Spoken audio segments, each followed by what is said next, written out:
이충민의 부말리. 안녕하세요. 이충민입니다.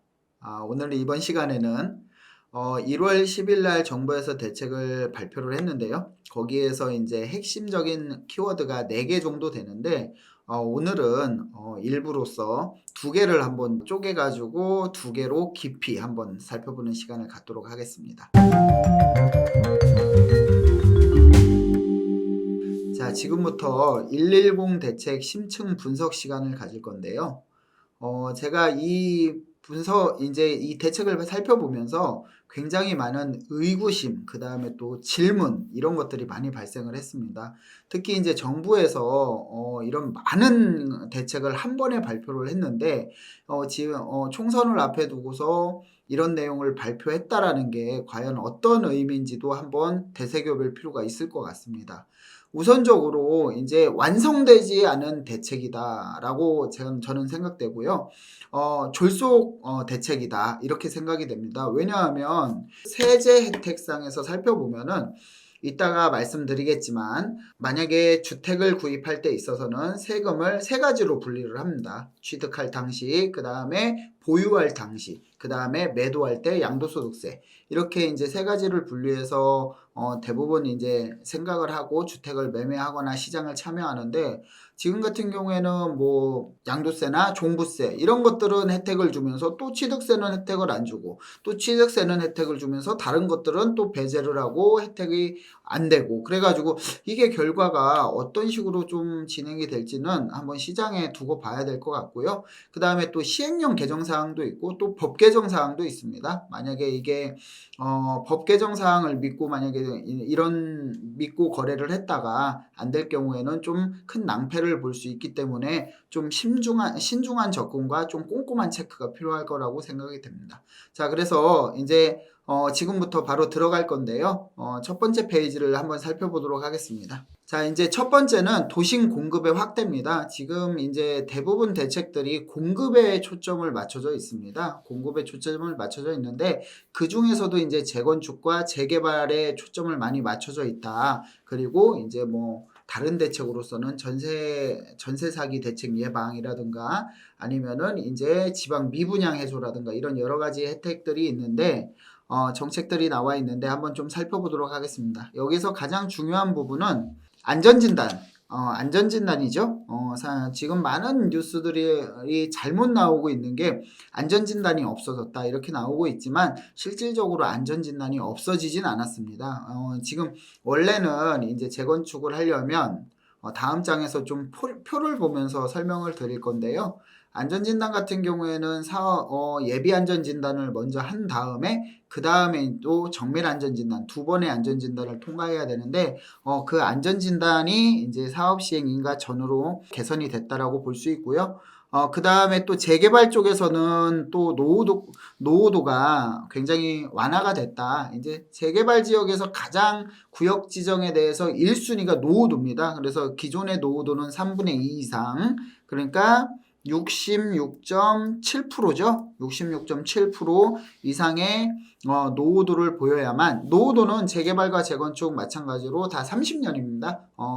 정비사업법상 30년이고, 그래서 30년 이상 된 노후 건물이 재개발이 되려면 3분의 2 이상이었는데 요거를 60%로 완화를 했다. 그리고 촉진지구 같은 경우에는 50%로 완화를 할 것이고, 그 외가 또 있습니다. 서울시는 이제 노후도 같은 경우에는 필수 조건이고요. 그 다음에 이제 다른 조건들이 있는데, 뭐 주택 접도율이라든가 이제 도로 접도율, 뭐 그 다음에 주택 밀집도라든가 아니면은 침수 구역이라든가 여러 가지 이제 것들이 있는데, 그런 것들을 좀 조건들을 완화시켰다라고 볼 수 있습니다.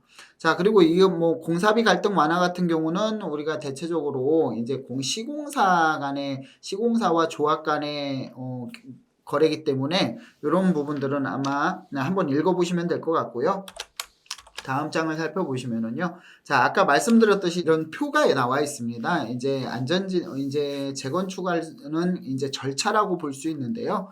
여기 같은 경우에는 안전진단이 이쪽에 와 있습니다. 그런 다음에 이제 제일 우선시 돼야 되는 게 예비 안전 진단입니다. 이게 통과가 돼야 이제 입안도 제한할 수 있고 뭐 정비 구역도 지정하고 수립도 할 수 있는데, 이 안전 진단을 이제 관리 처분 사업 시행인가 전후로 했기 때문에, 자 보시면은 정부에서 이 기대하는 것은 이만큼의 사업 기간을 단축하는 것입니다. 그래서 여기에서 이제 3년 정도 이제 단축하는 거라고 생각을 하고 있는데, 근데 제가 저번에 잠깐 말씀드렸듯이 이번에는 조금 한번 더 의구심을 가지면서 말씀드릴 게 있습니다. 여기 보시면은, 자, 절대 면제가 아닙니다. 안전진단 같은 경우 면제가 아니고요. 사업 시행 인가 전입니다. 자, 여기서 사업 시행 인가 전까지면, 사업 시행 인가 전이면은 그 전에는 분명히 안전진단을 통과해야만이 재건축이 앞으로 이제 뭐 여러 가지 관리 처분도 떨어질 거고, 그 다음에 또 이제 관리 처분이면은 다음에 이제 이주를 하고 또 착공을 하고 이 여러 가지 절차가, 후속 절차가 남아 있는데, 안전진단을 과연 통과를 못하면 어떡할 것인가, 이런 내용이 좀 의구심이 듭니다.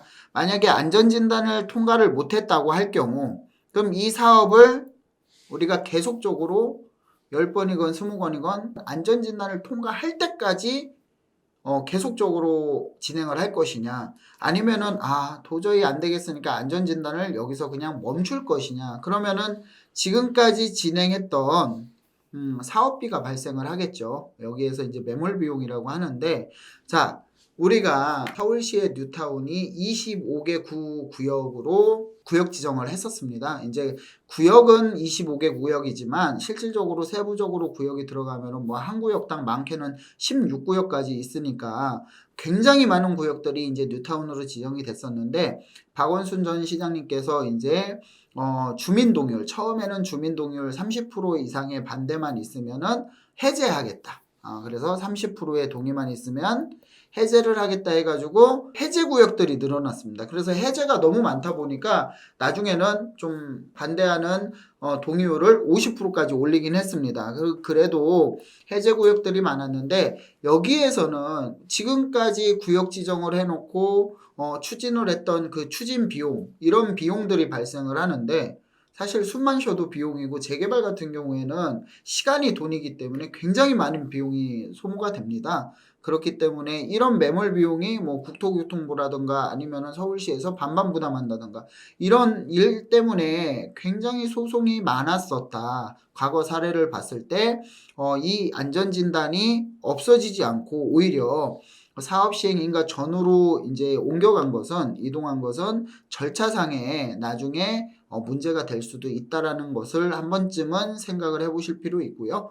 재건축 같은 경우 한번 투자를 하실 경우에는 재건축이 지금 같은 경우에는 저층 재건축이 없죠. 대부분 다 이제 중층 재건축인데, 저층 재건축 5층짜리 재건축은 다 완료를 했고요. 중층짜리 이제 12층이라든가 이런 재건축이 남아 있는데, 이런 데 투자를 하실 때는 수익성이, 용적률도 또 많이 차 있는 그런 지역들이기 때문에 수익성 검토에서 이런 안전진단은 사업 시행 기간이 늘어날수록 사업성이 떨어지기 때문에 한번 조심해서 접근을 하셔야 될 것 같습니다. 자, 그리고 다음 장을 살펴보겠습니다. 자, 안전진단이 없어진 게 아니라고 말씀드렸습니다. 분명히 사업 시행인가 전까지는 안전진단을 통과를 해야 된다라고 하는데, 안전진단이 없는 경우도 있긴 합니다. 진짜 굉장한 특혜라고 볼 수 있는데, 과거에 이제 작년에 나왔던 일기 신도시 특별법입니다.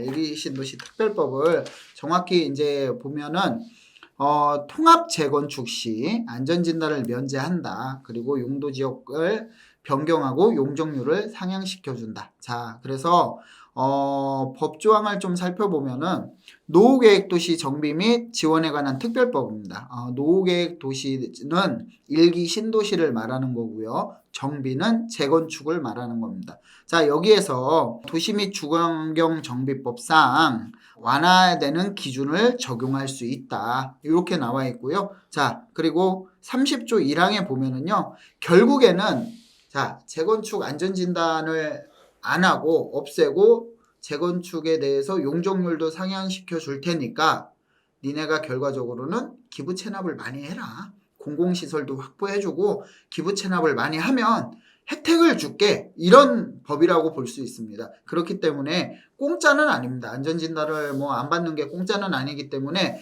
이 부분에 대해서 조금 유념하셔야 된다라고 볼 수 있고요. 자, 그래서 30조 1항을 보면은요, 공공주택을 공급한다든가 아니면 기반시설 설치, 도시기능 향상을 위한 부지 확보 및 시설 설치 제공.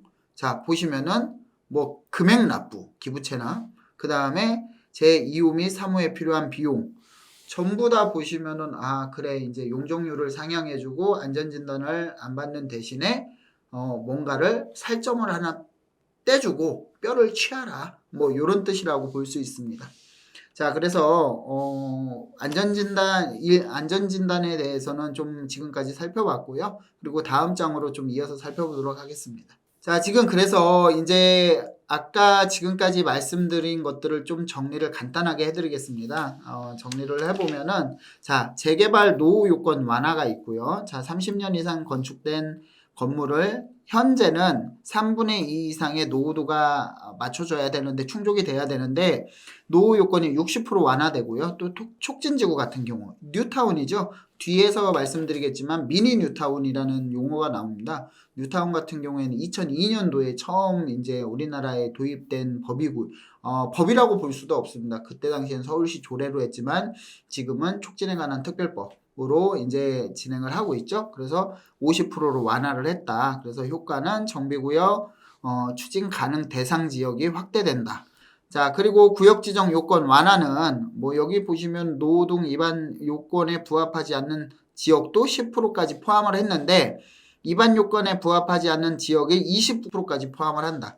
자, 요런 섹터가 있습니다. 한 지역에 요런 섹터가 있는데, 만약에 이 섹터 안에서 요건이 다 충족이 됐습니다. 근데 만약에 이런 데가 아니라 이렇게 해가지고 구역이 이렇게 완충이 됐다면, 자, 이 구역을 빼놓고는 재개발을 하기 힘들다. 그러면은 이 요건 같은 경우, 여기 같은 경우는 요건이 충족하지 않는 뭐 주차장 부지라든가 다른 용지라든가 아니면은 이런 여러 가지 요건이 충족하지 않더라도 이 부분에 대해서는 기존에 10%였는데, 사업구역의 10%였는데 지금은 20%까지 완화를 해서 사업 범위를 좀 넓혀서 진행을 하겠다.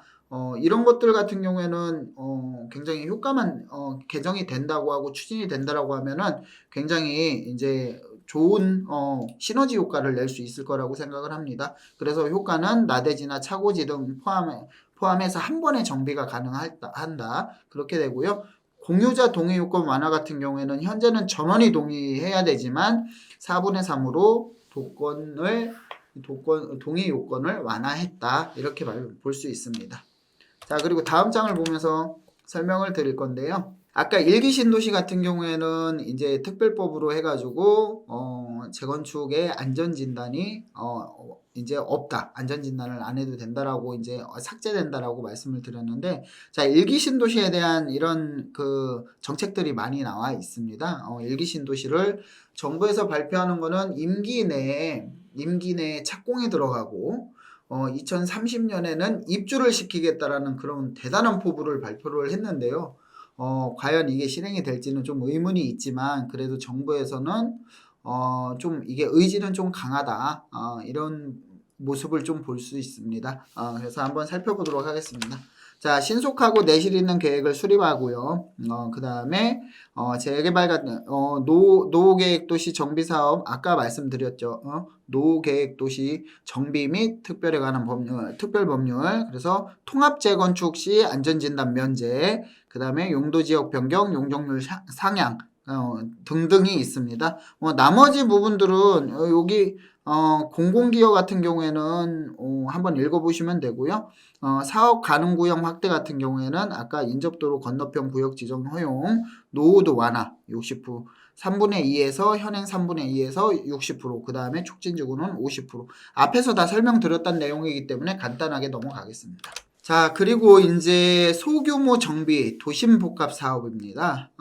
소규모 정비하고 도심 복합 사업인데, 이 부분 같은 경우에는 잠깐 설명을 드리면 뭐 절차를 간소화한다. 그 다음에 주민 동의율을 완화시킨다. 보시면은 주민 동의율이 이제 80에서 75%로 완화를 시킨다라고 되어 있습니다. 그리고 기반 시설 같은 경우 설치 시에 인센티브를 강화하겠다. 그 다음에 여기에서 보면 미니 뉴타운이라는 말이 나오는데 미니 뉴타운 같은 경우에는 뉴타운이 이제 2002년도에 처음 도입이 되면서 지금도 이제 뭐 한남 뉴타운이라든가 흑성 뉴타운이라든가 많은 뉴타운들이 아직도 이제 진행이 되고 있습니다. 뭐 ING라고 볼 수 있는데 그래서 이제 이 뉴타운을 노후도를 50%까지 완화해가지고 이제 구역 지정을 많이 해서 재개발을 좀 재정비 촉진 지구를 좀 많이 구역 지정을 한 다음에 공급을 많이 확대하겠다라는 취지라고 볼 수 있습니다. 자, 다음 장을 보겠습니다. 자, 그래서 이제 정부에서 지금까지 재건축이나 재개발을 좀 살펴봤는데 재개발을 살펴보면은 자, 우리나라가 이제 재개발이 이슈가 됐던 시기가 있습니다. 바로 이제 2002년도에 뉴타운이 도입이 되고 2005년도까지 이제 3차 뉴타운까지 지정이 됐는데요.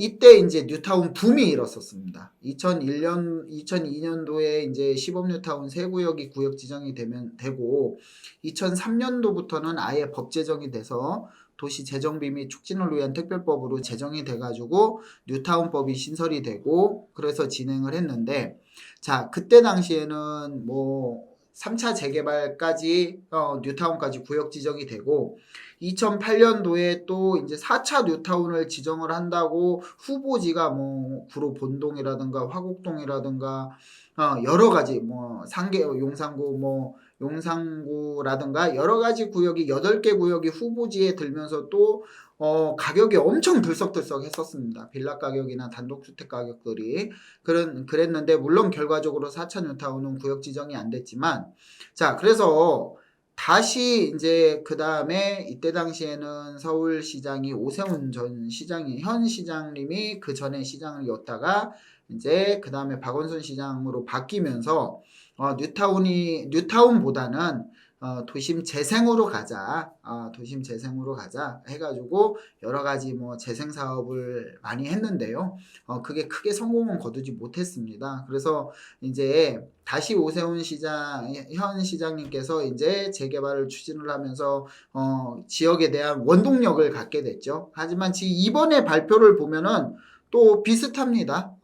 왜냐면은 자, 서울은 어차피 주택 공급을 해야 되는데 향후 지금은 주택 가격이 많이 흔들리고 원재재 가격이 흔들려서 지금은 또 금리도 높고 하기 때문에 가격이 많이 흔들릴 수 있지만 향후 3년에서 5년 뒤에 이렇게 간다라고 하면은 당연히 서울 도심의 집은 부족하고 그러면은 집값이 가격이 올라갈 수 있다라는 그건 누구나 알 수 있는 겁니다. 부동산을 조금 공부했다라고 하면은 공급의 탄력성 문제죠.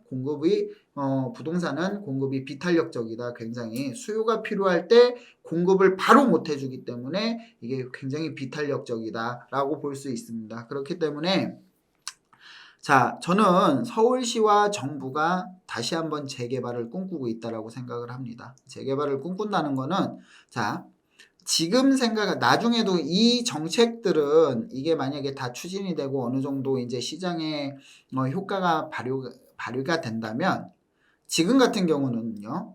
지금 같은 경우는 부동산 시장이 굉장히 잠잠하기 때문에 오히려 이런 것들이 부정적인 시각이 많습니다. 아유, 가격이 많이 떨어졌으니까 애쓴다. 가격 올리려고 애쓴다.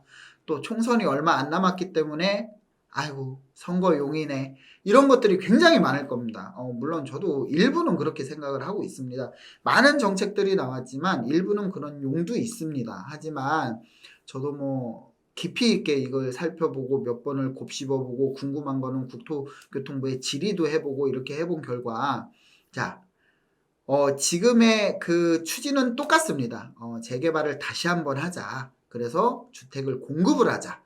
공급을 하자는 취지이기 때문에 이런 부분들에 대해서는 또 이게 만약에 분위기가 반전이 되고 상승 쪽으로 반전이 된다라고 하면 이런 거는 마치 폭탄이 터지는 것처럼 큰 위력을 발휘할 수 있습니다. 그렇기 때문에 과거에도 보면은 뭐 일정 부분 2000년 2000년 6월부터 2001년 12월까지 산 주택에 대해서는 뭐 5년 동안 양도소득세 100% 면제, 뭐 이런 혜택들이 많았습니다. 박근혜 정부 때도 많았고. 근데 이런 것들이 그때 당시에는 효과가 없다가 이게 부동산 가격이 어느 정도 바닥을 다지고 상승했을 때는 이거에 대한 효과가 그때 나타납니다. 그래서 그런 부분들은 한번 좀 참고를 하실 필요는 있을 것 같습니다. 자, 그래서 정부의 의지를 한번 살펴보면은요. 자, 다시 한 번 더 재개발.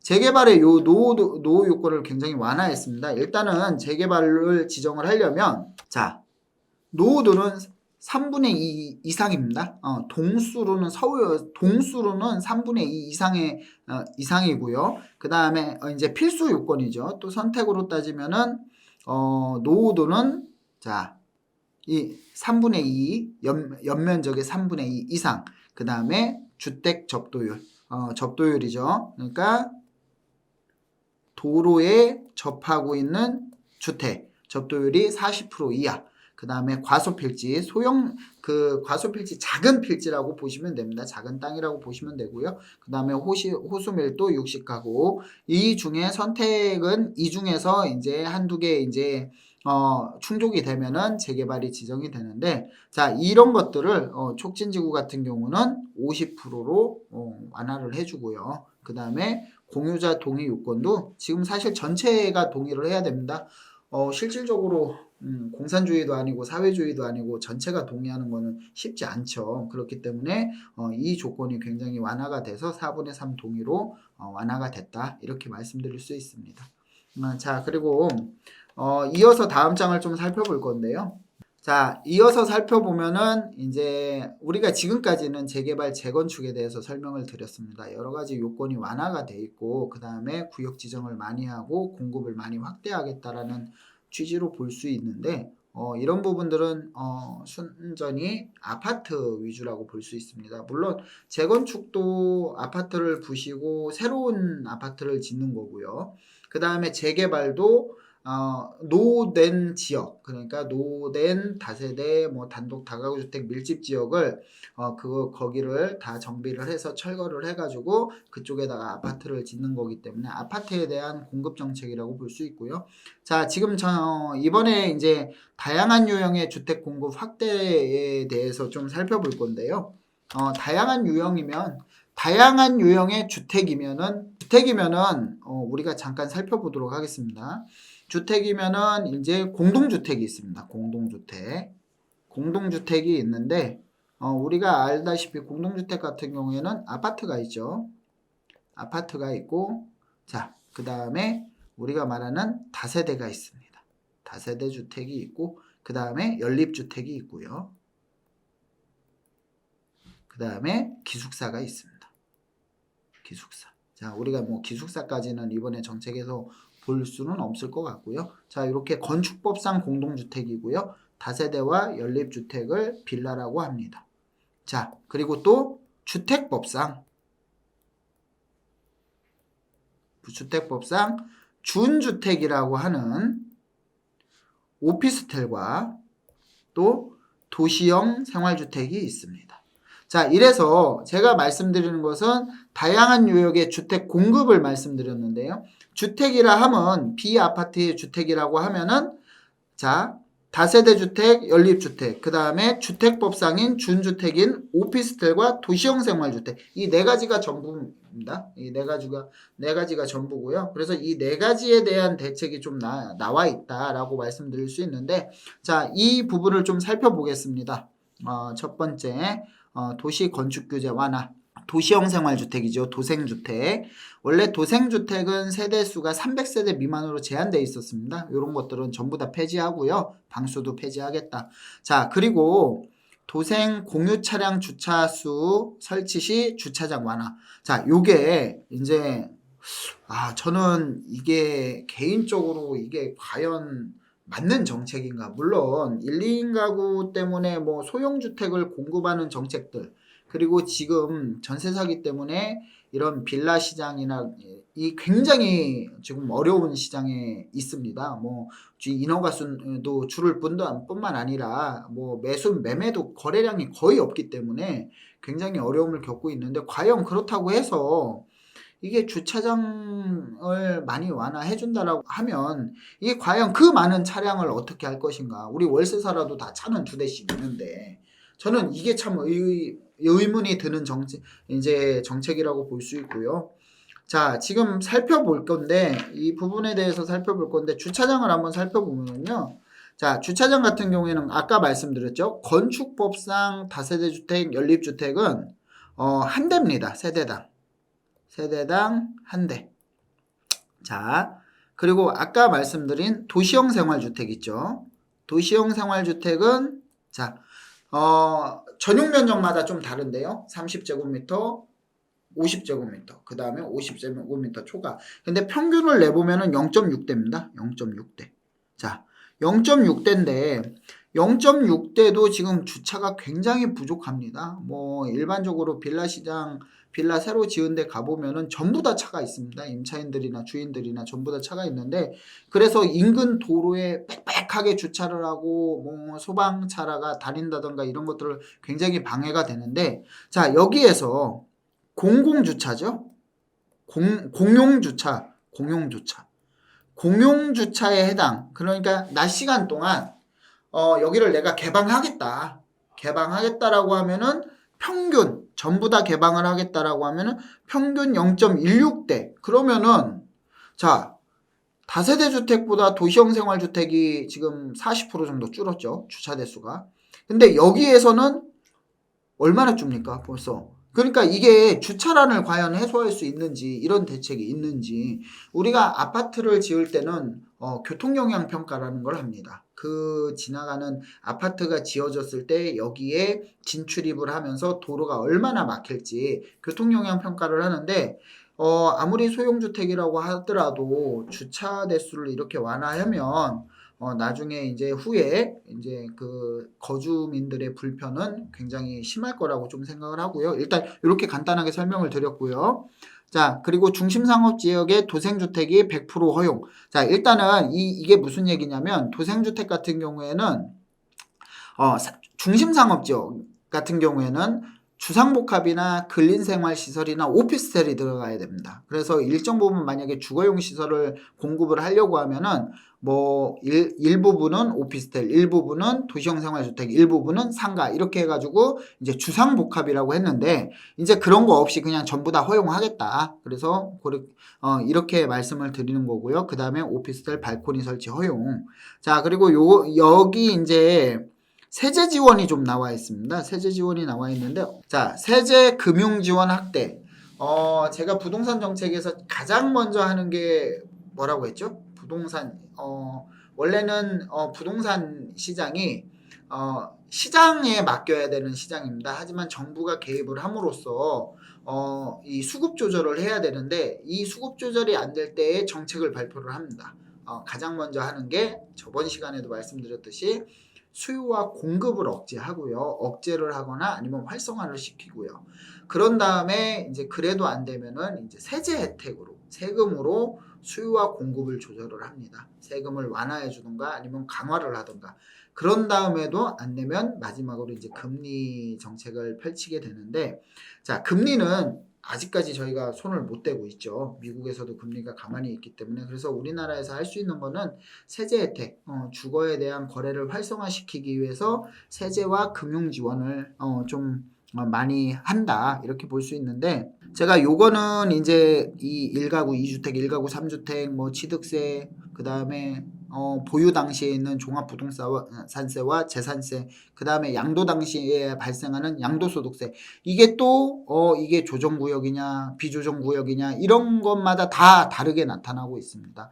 그래서 제가 이번에 많이 의문이 든다는 겁니다. 정말 이게 어떤 의미로 이 대책이 나왔는지 일관성이 많이 없고, 그리고 굉장히 국민들을 불안해하게 할 수 있다. 오히려 이 정책 때문에 의구심만 가져서 시장에 참여하고 싶은 사람들도 오히려 한 발 뒤로 물러나는 그런 정책일 수 있다라고 저는 생각을 했습니다. 자, 세제 지원, 금융 지원을 살펴보면은요. 자, 내년까지죠. 내년까지 준공입니다. 그러니까 올해부터 작년에 준공 났으면 안 됩니다. 올해 1월 1일 이후부터 내년 12월 31일까지의 준공되는 전용 60제곱미터 이하에 대한 소형주택. 자, 그래서 다가구, 연립, 다세대, 도생주택이죠. 그래서 원시 취득 시에는 원시 취득세는 최대 50% 감면을 하겠다. 이것도 뭐 법 개정 사항이니까 아직은 뭐 이렇게 하겠다라는 거지 한다라는 거는 아닙니다.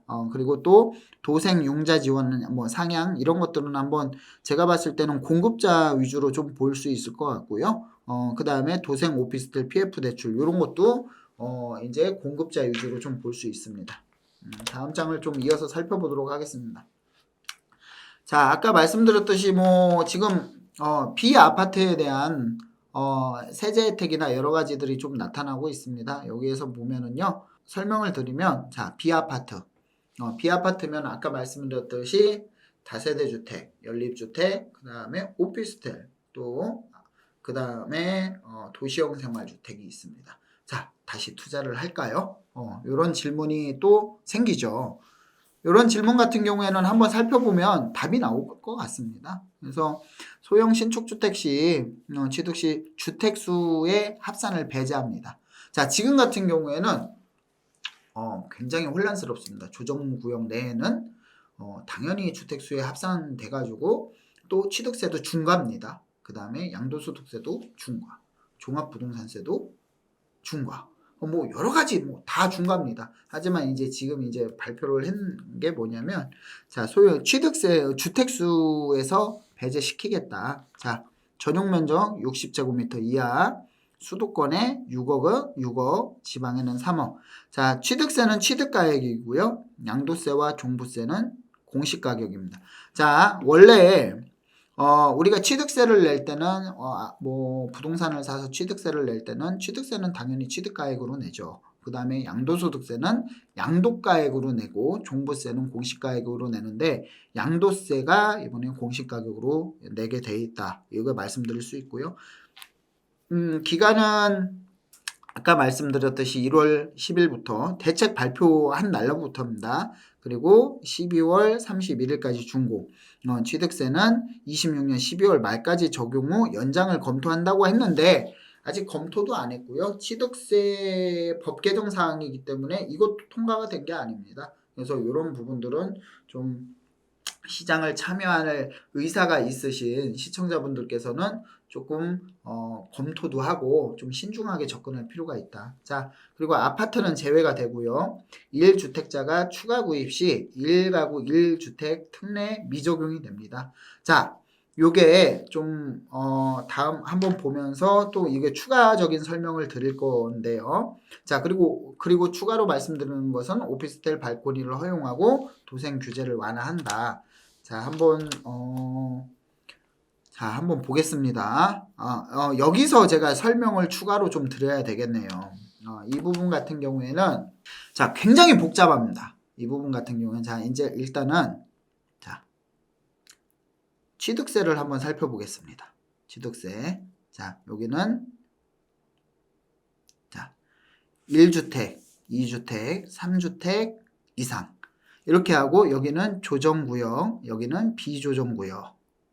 자, 조정구역 같은 경우에는 1주택은 1에서 3%입니다. 1에서 3%고 비조정구역은 당연히 1에서 3%고요.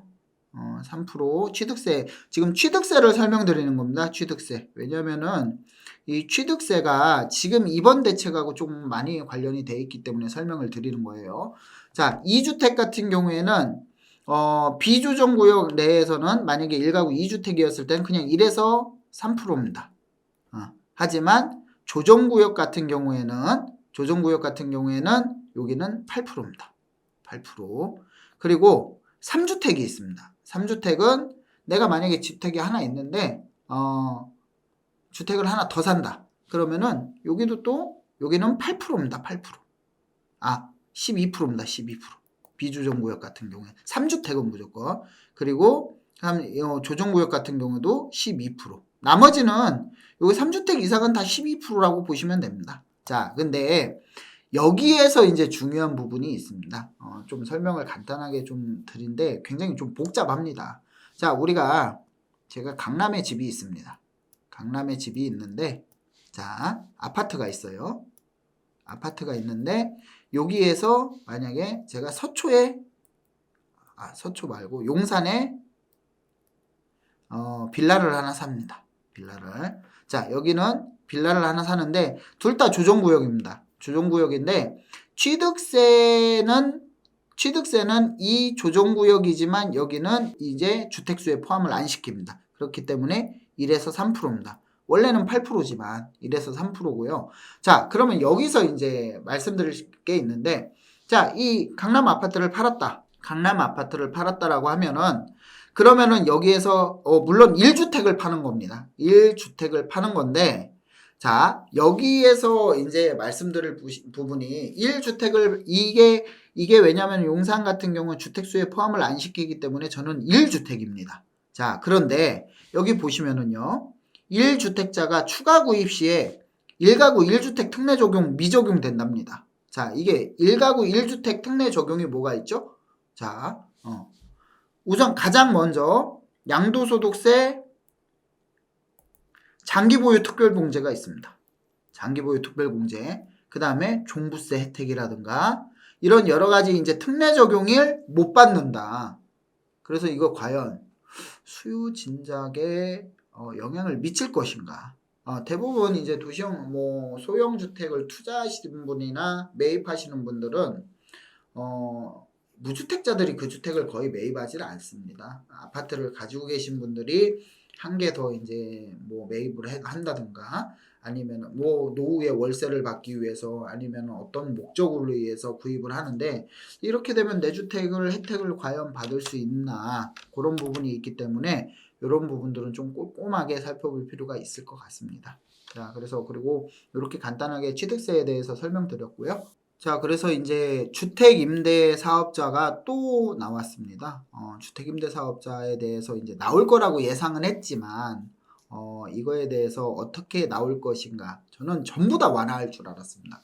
예전에 2018년도에 했던 주택임대사업자의 모든 혜택을 부활할 거라고 좀 생각을 했었는데, 좀 한편으로는 조금 아쉽다. 왜냐면은, 다주택자들이 이제 단기 임대가 사라지면서 장기 임대, 지금 장기 임대 같은 경우 8년이지만 세법상 10년을 보유해야 여러 가지 혜택을 받을 수 있기 때문에 10년이라고 보여집니다. 그런데 이제 그런 것들이 전부 다 이제 회복되지 않았다라고 볼 수 있고요. 자, 잠깐 설명을 드리면요. 자, 이제 활용도 재고입니다. 기존 주택이라고 볼 수 있죠. 자, 그러면 구입비용 경감 60제곱미터 이하의 소형 가구, 연립 다세대, 도생, 오피스텔, 수도권 6억, 3억, 그 다음에 지방은 3억. 아까 말씀드린 것처럼 24년부터 25년 내에 중공 소형주택, 신축주택은 양도세, 종부세상 주택수에서 제외된다.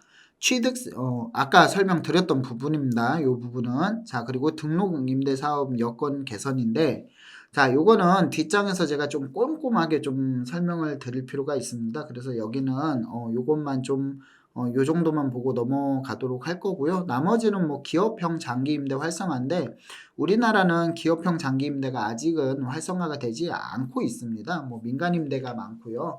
근데 이제 유럽 쪽에서는 기업형 장기임대가 굉장히 활성화되고 있기 때문에 이런 부분을 좀 도입을 하려는 취지 같다. 이렇게 보여집니다. 자, 그래서 다음 장을 보면서 좀 설명을 드리면, 자, 활용도 재고에서, 자, 이제 그대로 가져왔습니다. 이게 지금 세제 혜택이 있기 때문에 이런 부분들을 또 설명을 드릴 수 있습니다.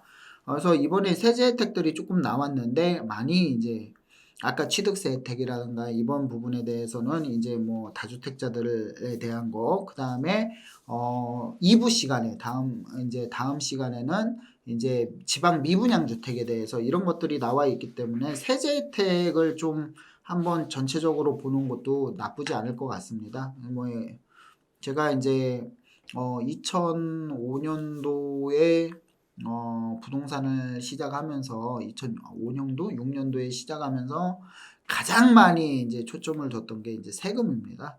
세금 같은 경우에는 정말 직결되어 있기 때문에 세금만 정확히 알아도 절세를 할 수 있는 부분들이 우리나라는 굉장히 많습니다. 그래서 세금 부분들은 조금 기억해 두시고 만약에 안 되는 부분들은 좀 캡처해서 핸드폰이라도 저장을 해 놓으셨다가 수시로 좀 보시면은 특히 부동산에 관심이 있으신 분들이요. 다주택자들. 그러면은 많은 도움이 될 거라고 봅니다. 그리고 제 영상을 자주 들어와서 보셔도 되고요. 그래서 좀 설명을 드리면, 자, 개인입니다. 향후 2년간 준공된 소형 신축주택, 60제곱미터 이하 수도권은 6억, 지방 3억 이하, 아파트는 제외가 되고요. 취득세, 양도세, 종부세 산정 시에 주택수에서 제외한다. 이렇게 나와 있습니다. 자, 이렇게 나와 있고요. 자, 대상주택은요, 1월부터 내년 12월까지 준공된 60제곱미터 이하, 똑같은 내용입니다. 다가구 주택, 공동주택, 도시형 생활주택, 주거용 오피스텔은 12월까지 최초 구입시. 자, 우리가 최초 구입시라고 했는데 대부분 착각할 수 있는 부분들이 이제 한번 주택을 샀다가 이게 이 부분에 대해서 이제 건축 이제 공급자들한테 샀다가 이제 다시 파는 경우가 있습니다. 그거는 이제 최초 주택이라고 볼 수도 없고요. 그렇게 되면은 이런 혜택을 못 받는다라고 볼 수 있습니다. 자, 주택수의 제외 효과를 좀 살펴볼 건데요. 신규 취득하는 해당 주택부터 세제 산정 시 주택수에서 제외하여 기존 보유주택수에 해당하는 세율 적용함. 자, 이게 근데 여기 딱 나와 있죠. 단 취득세는 3년 동안 제외하고 추후 연장 검토. 연장이 된 게 아닙니다.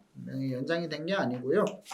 그래서 이게 연장이 될지 안 될지 2026년에 12월에 돼봐야 합니다. 그렇기 때문에 다만 1가구 1세대 1주택자가 추가 구입 시 1세대 1주택 아까 설명드렸죠. 양도소득세, 종부세 같은 특례는 미적용한다. 이렇게 말씀드렸습니다. 자, 밑에 좀 부연 설명을 제가 좀 해놨는데요. 자, 해당 B아파트를 2014년 대책 발표일이죠. 1월 10일부터 12월 말 내년 12월 말까지 기간 중 여러 채를 구입해도 해당 주택은 그 수에 포함을 해서 제외됩니다. 양도세, 종부세, 중과가 배제되고요. 자, 근데 여기 유의점은 이거를 간단하게 설명드리면 취득세가 자, 여기서 유의점이 몇 가지 있습니다. 제가 요거를 자료를 만들면서 이렇게 이거 띄어쓰기를 안 했는데 자, 첫 번째는 취득세 중과는 아직 적용 중입니다. 적용 중이고 아까 말씀드렸듯이 조정구역 같은 경우에는 분명히 지금도 적용 중입니다. 그리고 이제 그리고 26년 이후에 또 이제 연장을 한다라고 했는데 연장이 될지 안 될지도 모르고요. 또 양도소득세 중과 배제가 내년 5월까지입니다. 이게 이제 계속 5월까지만 적용을 하고요. 그 뒤로는 또 모릅니다. 자, 그리고 취득세에서 주택수 제외는 26년까지만 적용. 아까 했던 내용입니다. 그래서 이런 부분들은 좀 유의해서 좀 살펴볼 필요가 있다. 이게 참 이해 안 가는 부분이 많습니다. 저도 이제 몇 번을 공부를 하고 읽어보고 또 모르는 거는 국토부에 질의를 해보고 그래서 이제 어느 정도 좀 머릿속에 그림이 좀 그려지는데 아마 제 설명 가지고 그림을 한 번 듣고서는 그림을 그리긴 좀 어려울 것 같고요. 그래서 조금 더 돌려보신다라고 하면은 어느 정도 좀 자리는 잡힐 것 같습니다. 자, 이번에는 주택임대사업자입니다. 자, 주택임대사업자 다시 부활을 할까? 제가 아까 말씀드렸듯이 사실은 주택임대사업자가 과거에 했던 혜택들이 많이 폐지가 됐고 그래서 다시 혜택들을 부활시킬 줄 알았습니다. 하지만 기대에 못 미치는 좀 많은 못 미치는 정책이 아니었나 좀 생각이 되는데 추후에는 또 계속적으로 이 시장이 계속 간다라고 하면은 추후에 또 어떤 추가 발표가 있을 거라고 생각을 합니다. 자, 그래서 한번 살펴볼 건데요. 자, 주택임대사업자 같은 경우에는 과거에 이제 전 대통령, 박근혜 전 대통령이었죠. 그때 이제, 주택임대 사업자가 만들어졌고요. 자, 활성화는 이제 문재인 정권 때 만들어졌습니다. 그래서 이렇게 구분을 할 수 있습니다. 그래서 이렇게 구분을 할 수 있는데, 그래서 문재인 정권 때 초에는 2017년이죠. 임대주택 등록을 활성화시켰습니다. 왜냐면은 음지에 있는 그때 말들이 굉장히 많았습니다. 왜냐면은 뭐 2주택만 가지고 있어도 내가 거주하는 주택 외에 1주택만 가지고 있어도 무조건 임대주택을 등록을 해라. 그때 당시에 뭐 주택을 하면 임대소득세를 뭐 2천만 원까지는 연 2천만 원까지는 세금 납부를 안 하고 유예를 해주다가 또 나중에는 단일 세율로 하다가 굉장히 활성화시키려고 노력을 했습니다. 하지만 이게 폭발한 적이 있습니다. 왜 폭발을 했냐면 지금 그때 당시에 이제 정권에서는 그때 당시 정책들이 모든 정책들이 수요를 누르는 정책이었고 공급을 활성화하는 정책이 아니었습니다. 그러다 보니까 그 눌리는 수요들이 옆으로 풍선 효과를 내면서 굉장히 많이 주택 가격이 상승을 했죠. 특히 임대사업자들이 지금 가장 큰 문제점이 되는 전세 사기 있지 않습니까? 뭐 이런 부분들이 전부 다 임대사업자들입니다. 전부 다 뭐 한 명이 뭐 1100채, 1600채 이렇게 가지고 있는 사람들 전부 다 임대사업자, 임대사업 등록을 해가지고 하는 사람들이 대부분입니다.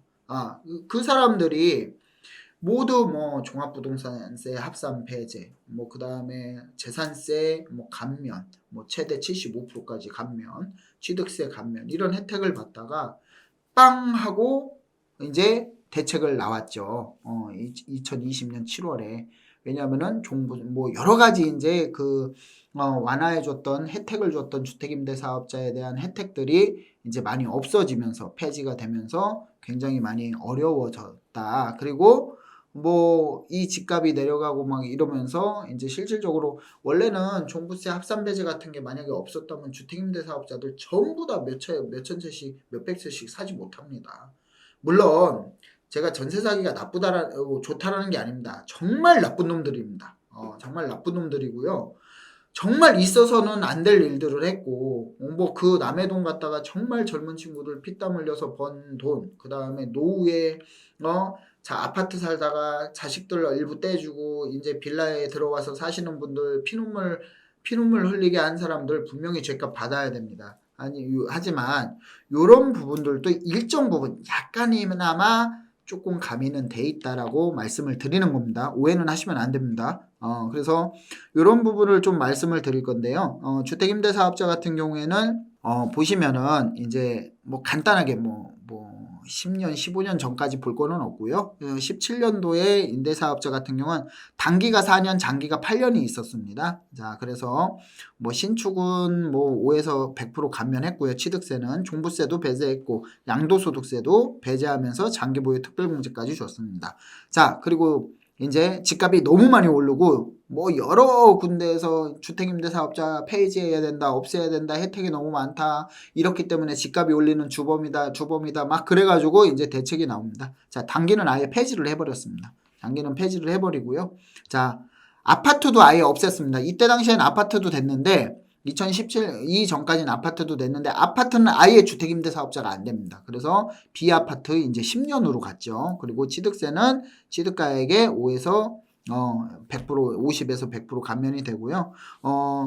규제지역은 종부세도 아직 뭐 합산 배제가 됩니다. 하지만 지금 규제지역은 불가한데 이때 당시는요. 이때 당시는 서울시 전부 거의 전국적으로 거의 다 규제 지역이었습니다. 뭐 조정구역, 뭐 투기과열지구, 투기지구,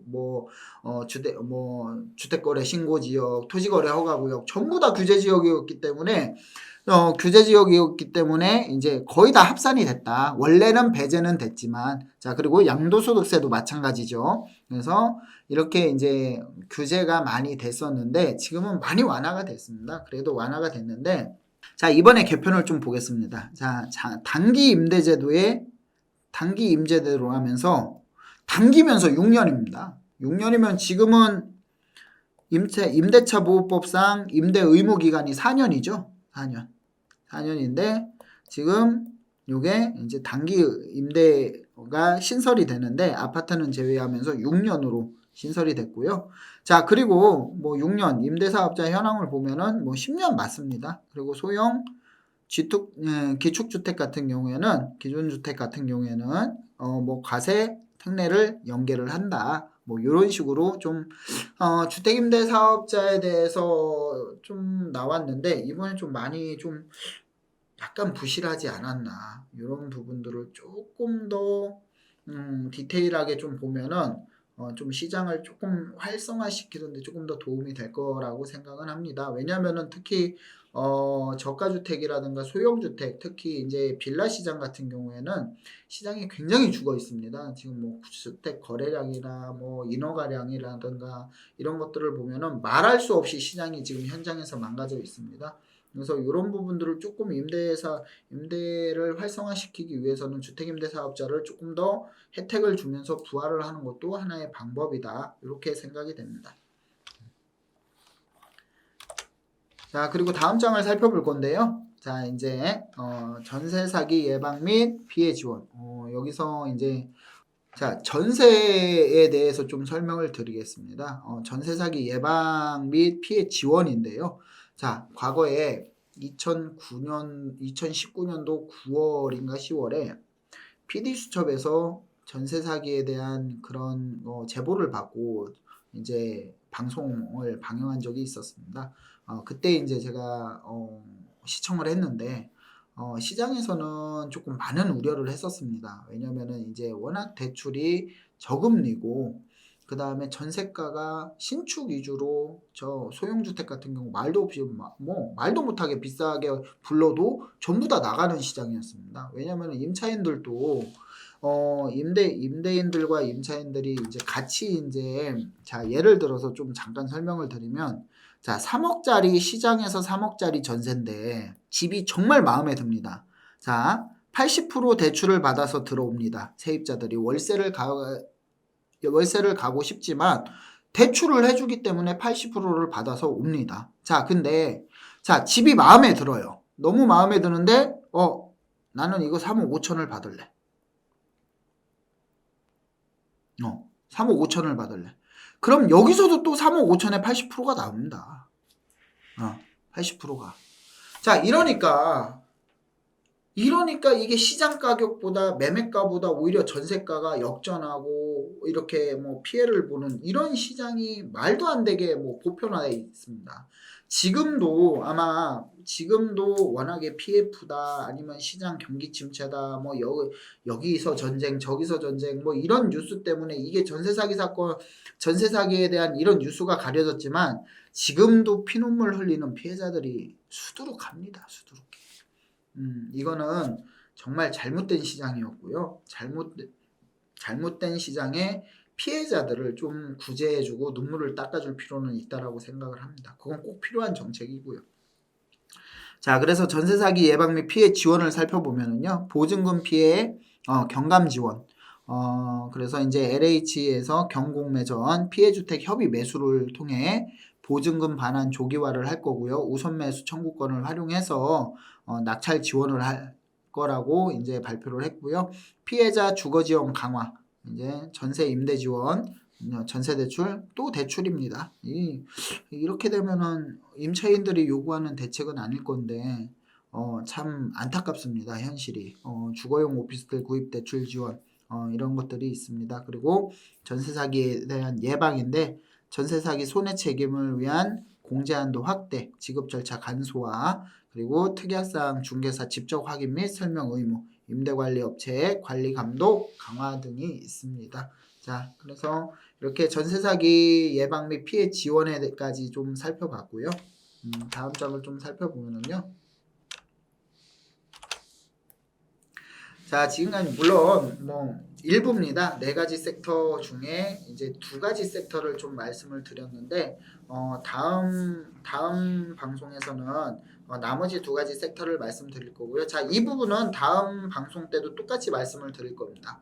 자, 도대체 이게 뭐 여러 가지 발표가 있습니다. 이게 발표인데 일반 사람들 같은 경우에는 부동산에 관심은 있지만 야, 이거 뭐 발표한다고 다 되는 거야? 아니면 이게 언제 되는 거야? 되기는 하는 거야? 이런 의구심들이 굉장히 많습니다. 저도 그렇습니다, 사실은. 왜냐면은 뭐 물론 이 여러 가지 이제 법에 대해서 이제 뭐 시행령을 개정해서 한다든가 그럼 바로바로 할 수 있는 것들도 있고 아니면 국회에서 법을 제정 또는 개정 해가지고 법 통과가 돼야만이 할 수 있고, 또 안 그러면 대통령령으로 할 수 있는 부분들도 있는데 한번 좀 살펴보면은요, 이 부분들이 좀 중요합니다. 왜냐면은 통과가 될 수도 있고 안 될 수도 있고. 그래서 과연 이제 뭐 정부에서는 이렇게 추진을 하고 의지가 있지만, 국회에서 법 개정 같은 경우에는, 개정 사항 같은 경우에는 국회가 아직 야당이 이제 다수석이기 때문에 이게 통과가 잘 될지도 한번 고민을 해보실 필요가 있습니다. 자, 그래서 살펴보면요, 개인 소형주택, 죄송합니다. 자, 개인 소형주택 주택수 제외 같은 경우에는 시행령 개정입니다. 시행령 개정이고요. 전부 이제 그 다음에 임대사업자 소형 기축주택수 제외, 그 다음에 이것도 뭐 시행령 개정, 그 다음에 단기 등록 임대 복원. 이거는, 자, 이거는 보시면 민간 임대주택법 개정안 발의를 해야 됩니다. 이건 발의를 해서 국회 통과가 돼야 되기 때문에 그래서 요거 같은 경우에는 한번 좀 체크해 볼 필요 있고요. 자, 나머지는 뭐 시행령 개정 같은 경우는 24년도 올해 5월 달에 이제 개정을 하면 되기 때문에 큰 문제 없이 진행이 될 것 같습니다. 실행이 될 것 같고요. 자, 요거는 아직 다루지 않았습니다. 다음 시간에 다룰 건데, 지방 중공업 미분양 임대주택 활용 시 원시 취득세 감면, 요거는 다음 시간에 다룰 거고요.